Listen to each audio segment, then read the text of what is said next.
Hello, welcome to my roundup of April 2021's PS Plus. We have 3 games this month, and the games are Oddworld Soulstorm, Days Gone, and Zombie Army 4 Dead War. So I will get started with Oddworld Soulstorm. This one is PS5 only, and that seems to be a thing they're doing now, is they give like one PS5 game and then 2 different games. Because at first I was like, I'm not sure if we should get used to this or what, but yeah, I think we should. It's safe to say we can get used to it at this point. Also because I'm a little bit behind now and we've like got 2 more months of games since this, so one PS5 game that you can't play on PS4, and then 2 PS4 games which you can play obviously on PS5. So Oddworld Soulstorm is developed by Oddworld Inhabitants, and it was released on PS Plus on the date that we got PS Plus. The first Tuesday of April. I'm not sure what date that was. So it's pretty cool that they're giving us these launch titles, although it's fairly niche, but that's fine. Like, I kind of like getting the niche stuff because you get to try it if you weren't actually going to buy it.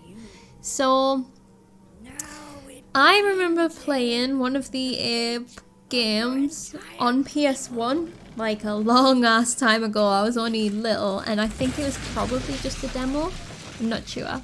So I kind of felt like maybe I had an idea what this game was going to be, but actually I think I was pretty wrong. It was not at all what I expected.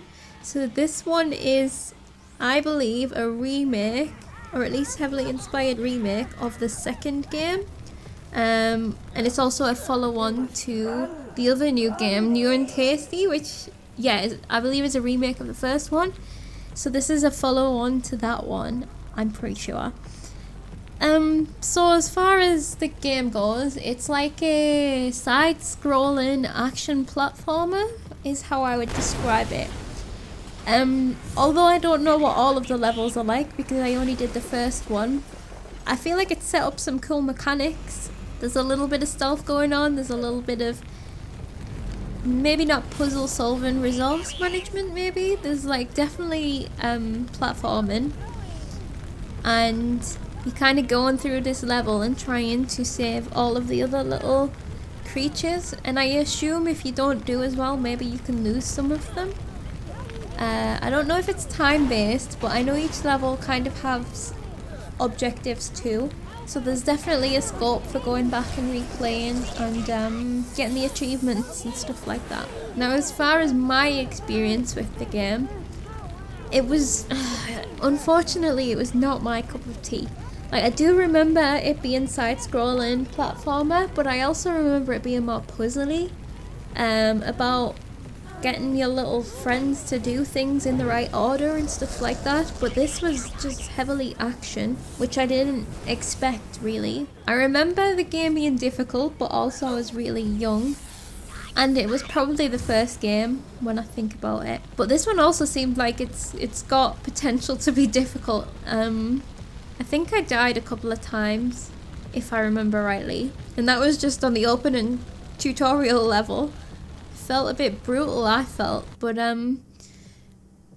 like there was also redeeming qualities. I'm not saying the gameplay is bad, I'm just saying it is not my kind of gameplay, but you would probably get a better judge of if it's good or bad by asking someone who actually really likes platformers. And it's strange because it looks 3D but it's 2D side scrolling, or maybe it's one of those 2.5D 2.5D games, I'm not sure. But it does have a really interesting aesthetic to it. But also on the other hand, that's what I just had to justify why I said redeeming quality, because I didn't mean it in a bad way. I meant like there are also some really good qualities about this game too. I thought the cutscenes were really good. It felt like I was watching some sort of movie. They looked amazing, and I thought the story was really interesting as well. And I was actually, like, if I liked the gameplay, I would 100% play it more because I was interested in what was going to happen. And again, the graphics were just great, and it was quite like sad and emotional as well. And I was like, this is really good, like legit like a movie. I can't even tell you if the game feels nostalgic or not, because I guess kind of some of the cutscenes felt very old school, cartoony a little bit, but then some of them were really dark as well.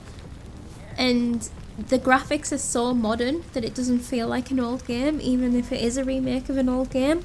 So I don't know where I stand on whether it feels nostalgic or not, but I can confirm like the production value feels very high, and I really appreciated how well it looked. Like, yeah, it was really, really nice looking. The game as well, not just the cutscenes. I mean, the cutscenes are like spectacular, but the game itself, like I said, it has this 3D feel to it, even though you are doing like a 2D side scrolling. Like, you will go around a bend and the map will sort of turn with you, but you can see there's all this depth to the world. It's really interesting. I'm glad I got to try it, just because from interest about remembering Abe and finding out that it's very different to how I remember, but also just to experience it has a very unique vibe and a very unique art style, and I'm really glad that I got to experience that, even if I'm not going to continue playing it. Next up, the second game of the month, we got Days Gone. It's developed by Ben Studio and was released in April 2019. This, initially, when this was announced, I was quite disappointed, because if you have a PS5, you get the PS Plus collection, and this game is actually already on the PS Plus collection, and I was like, that's such a waste of a slot of a game that they could give something else that we don't already have, you know? And then, like, when I thought about it, I remembered, oh, it's only PS5 people that have the PS Plus collection. This makes the game available to also people who have a PS4, not a PS5. So I was like, okay, yeah, that makes more sense. Like, I don't feel so mad anymore. But at first I was like, I felt robbed a little bit. But not anymore now that I've realised. So what I did read is that apparently it doesn't run very well on the PS4. So that's another kind of topic for debate about whether it makes it a good PS Plus game. But I'm just going to talk about the game itself, I think. So Days Gone is like, it's an open world zombie game. Basically, I think is the best way to describe it. You have motorbike, you have yourself. I mean, I didn't get too far into the open world part. Like, well, I didn't at all, because I did the intro and the tutorial and opening missions. But already, I could see the potential of, like, the things that you can do in this game. I really, really, really liked it. Like, I'm going to have an unpopular opinion about this, I think. Because, like, I mean, it's not the least known thing that I'm not the biggest fan of The Last of Us. Like, it's okay, but, I mean, I've never played it, I've only watched it, but everyone praises it for its story, but I'm just a bit meh on the story. I'm not too keen on the characters, and the world has never grabbed me, really. And I did enjoy The Last of Us 2 more than The Last of Us 1, but as I was playing this game, I couldn't help but make comparisons, and once again, probably no one is going to agree with me, but this felt like what I would have liked for The Last of Us. Like, the whole open world, you've got freedom, you've got, like, you get to see what's happened to the world. It is brutal in its own way. Like, the world is just felt savage and it felt dangerous, but also I feel like having the freedom makes it feel even more dangerous to me, because what if you stumble upon something you're not prepared for? I never had the chance to really meet a horde yet, but I know that the horde mechanics are a thing that was very well advertised when this game came out, and I imagine that's really scary. And like having a base, going around, probably getting side quests, meeting new characters and stuff like that, like that is all very exciting to me, more so, even though I'm a person that really values story, that to me feels more exciting than the linearness of The Last of Us. Because I only jumped to the comparisons because I was getting similar vibes from certain things while I was playing it. And I like that this has like a lot of different types of mechanics, and again it's the freedom. And not only, like, for example, you've got the mechanic of being quiet, otherwise you'll probably attract more zombies. I don't remember the name of them in Days Gone, but I'm just going to call them zombies.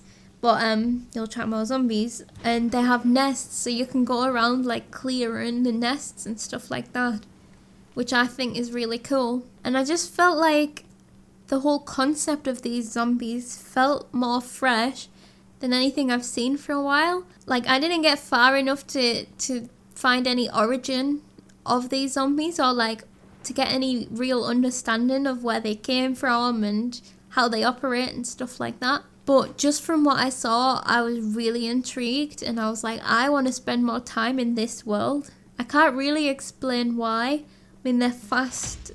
They're faster than a lot of other zombies.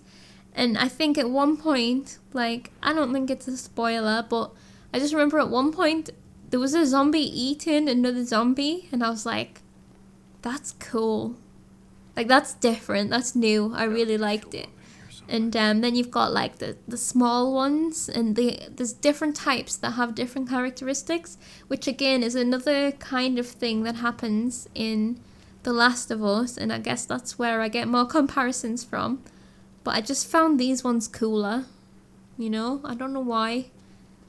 Just everything about this game felt cooler and more engaging to me. The world felt like brutal, but I think maybe for me, it's just the characters. I'm not so keen on the Last of Us characters, whereas didn't expect to like these characters either, to be honest, but I felt more like, it feels more fun playing adults that are like, yeah, let's just survive this apocalypse, let's just like tear shit up if we want to, and let's go and do things.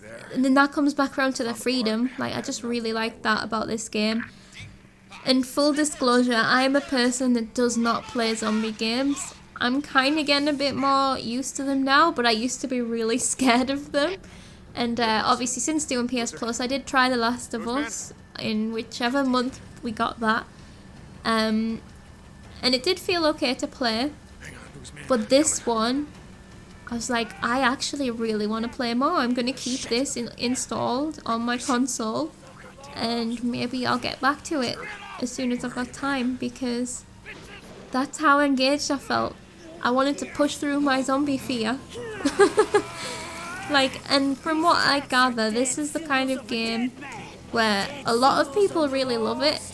A lot of people are really disappointed by it, and I'm not sure why. I don't know if getting further into it will explain why, but as far as I've played, it blew my expectations away, because I was expecting to not like it. I was kind of dreading playing it, because again, I had that preconceived notion in my mind that I wasn't going to like it, in the same way that I'm not keen on The Last of Us.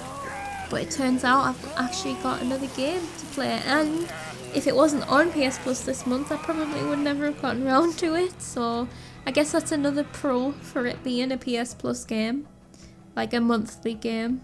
Before I move on from this game as well, I just want to acknowledge that I don't know if it's someone to do with the developers of Days Gone, like, made a really stupid statement lately where he said, like, it all came around because they announced that they're not doing a sequel to Days Gone, I think, and he was justifying it by saying, well, if you want to see sequels and stuff, you're gonna have to support the game at full price, don't buy things on sale.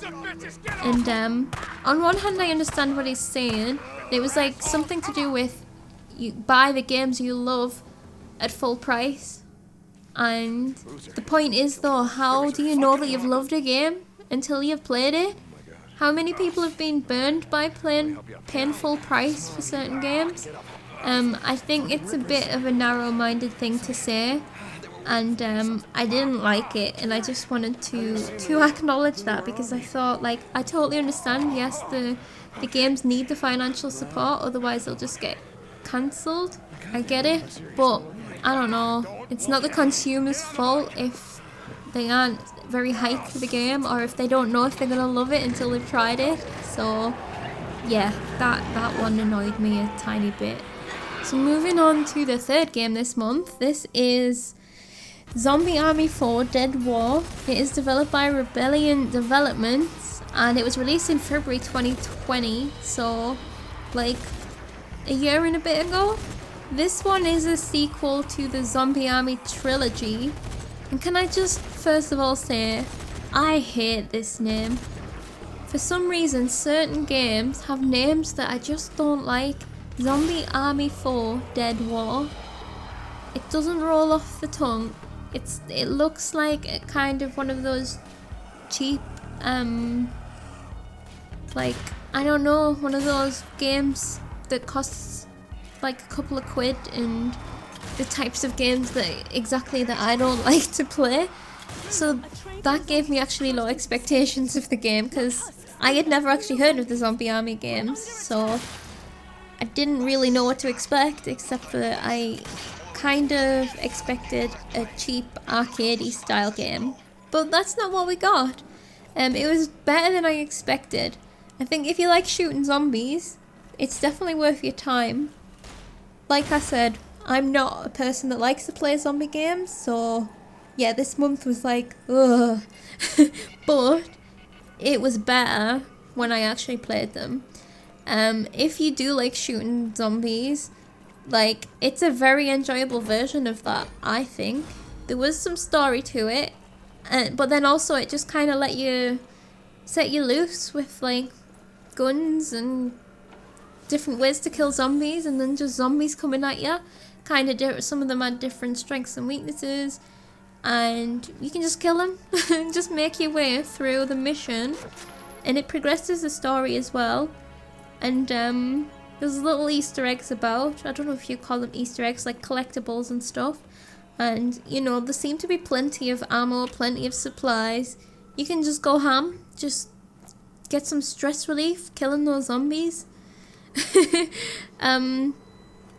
also had some replayability, because I think there were some optional objectives that you could like go around and perfect the level, kind of like I was saying with Oddworld as well. So you can like play it blind or whatever, and then once you finish the game, go back and just try and perfect it, and so that will cause some more replayability. And there is also an option for co-op, but off the top of my head I don't remember what that looked like. I don't know if it's 2-player like online, I don't know if it's couch co-op, I don't know if it's just in the missions or what, but there is some form of co-op, and that makes killing zombies sound a whole lot more appealing to me. So again, that kind of makes it a good PS Plus game in my opinion, because then if you got a friend with PS Plus, you can just co-op the shit out of some zombie hunting. Like, it does sound really fun, and I think this game would work well with that. Like I say, it's not like, I feel like we've got kind of two polar opposites of the zombie genre. We've got Days Gone, which is heavy on the story, open world, kind of do what you want, heavy, and then we've got the Zombie Army game, which is like, felt way more, I was gonna say caricature-y, but I don't know if that's the right word, but it's more fast-paced, just action missions. Although there was a base that you could look around and stuff like that. There's you know, you can earn more points by doing different things. So like, I don't know, I kept on finding, I don't know if the birds or the rats, I think it was rats, were collectibles or not, but I kept on finding myself like finding them all over the place, and like you get little bits of points for doing that kind of thing. So it does give you the extra challenge other than just the zombies. And I'm saying that it's the polar opposite, but they are both third-person shooter style games, so they're not totally opposite. They both have good graphics, but gameplay wise and feel wise, they are very different. And I think, in all honesty, I think it's quite a cool month. I was disappointed, like I say, as soon as it was announced, I was like, oh. But now, after I've played the games, I think it's been a really good month. I think it would have been better as like, which month is Halloween? October month? But, I mean, April, Easter time, zombies. Why not? So yeah, good month. Like, I don't really have any complaints. I mean, I've kind of already discussed them about each game as I've gone, and I'm happy. I'm definitely happy with the games that we've got. So before we had the stay at home thing where they gave away 9 games for us, not just for PS Plus users, but for anyone that has a PlayStation. And in April, they gave their 10th game of this year, no, 11th game of this year, and it was Horizon Zero Dawn Complete Edition, so also including the DLC. And that was on the 23rd of April, and it was available into May. So I hope you all managed to grab that. I'm sorry I'm so late, I'm not able to remind anyone now, but I hope you grabbed that, especially now that they are going quite heavy on advertising the sequel. That's all very exciting. I'm very happy that I've got that for free, because it was one that was on my wish list, watching out for sales and stuff, but I've never gotten around to playing any bigger games yet, so I didn't need to buy it. So that's really cool, and that's kind of it as far as PS Plus news goes. As far as my own news goes, first of all, I'm really sorry for getting so behind with my YouTube videos and my PS Plus videos. Like, I've just gotten behind with it all. I am still streaming regularly, but I went through, I just needed to take an accidental hiatus from YouTube just to get some things sorted out, but I feel good to do more recording now, so that's good. But I do apologise that this is going to be going out in June, but I'm going to try and get all of June done too, so that everything comes out on a regular schedule, and try and get back on top of it. So yeah, I'm sorry about that. But I also have a question for people.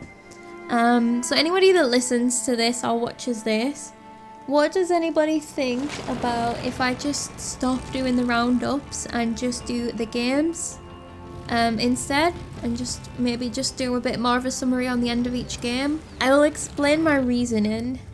Basically, they used to only just be the 2 games, and now we're getting 3 and 4 games a month, and it makes these longer because I've got more to talk about, and it just makes the whole process longer, if that makes sense. Like, recording 4 games is a lot different than recording 2 games, and especially when you're like me, I want to give every game a fair chance. Sometimes that takes 2 hours.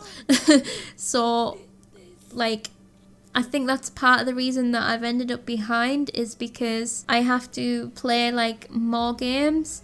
Like, just by adding 1 more game, that is 150% of what I was doing. That's not including this. So, like, it's not as if it's a big deal, but basically I'm asking, would anybody miss this if it was gone? Obviously I'll only get replies from people that have listened this far, so that's actually really useful for me. If you do want to reach out with any opinions on that, please do. You can catch me on, I have my Discord server, or Twitter is usually the best place that you can get me, at CtrlAltNoob.